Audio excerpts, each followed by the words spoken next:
All right, this morning in Going Places with more snow on the way. Doesn't a getaway sound like the perfect thing right now? Well, you're in luck because joining us this morning is Travelzoo's senior editor, Gage, Saglie, to tell us about some of the wow deal destinations for 2011. Good morning again, Gabe.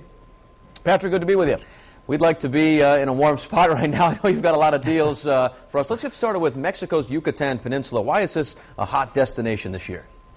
Well, you probably know about the fact that Mexico's got this image issue, a lot of safety concerns. There is, in fact, a travel warning that's been issued by the U.S. Department of State for travel to Mexico, relegated, though, primarily to border towns where a lot of this turmoil has been going on. The Yucatan Peninsula, though, Riviera Maya, Cancun, Playa del Carmen, this is considered the #1 safety zone in Mexico.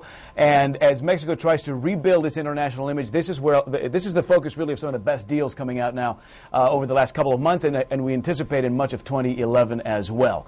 And by the way, temperatures there in the next couple of days in the upper 70s and low 80s if you want to escape some of the winter doldrums there. But you can get some great all-inclusive packages, even with airfare out of Providence, out of TF Green, for under $800 now, peak season, winter time. And then come summer, those prices will drop about 50% as temperatures begin to climb there in the Mexican Yucatan Peninsula. All right, Gabe, next up is Bermuda, one of my favorite places to go. I went there on my honeymoon. I've been 5 or 6 times. It's great, but it's expensive usually. But now this is a destination that's not up there with one of the more expensive places to go. Why the change?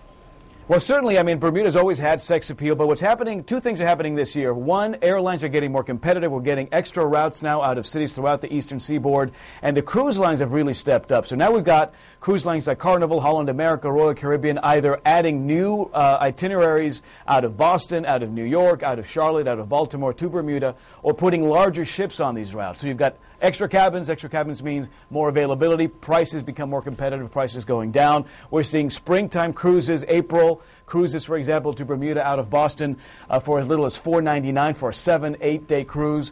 And that, you head out to Bermuda, you set anchor there in King's Wharf for about 3 days and then come on back.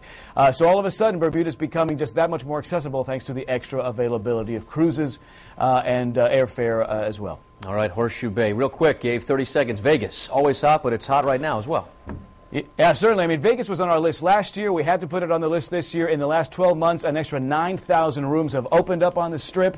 That just keeps everything competitive. Overnight rates on the Strip as little as $20 a night. You can get 4- and 5-star resorts for $70, $80 a night on the Strip. And, of course, all the shows discounted 30 to 50%, pretty much as a standard thing now. So if you head over to Sin City, certainly getting there and staying there and having a little fun there can be as inexpensive as it's been in a very long time. Great stuff. Thanks, Gabe, for joining us this morning and learn more about all of the deals Gabe just mentioned and more. Travelzoo is breaking them all down for you. Just head to foxprovidence.com.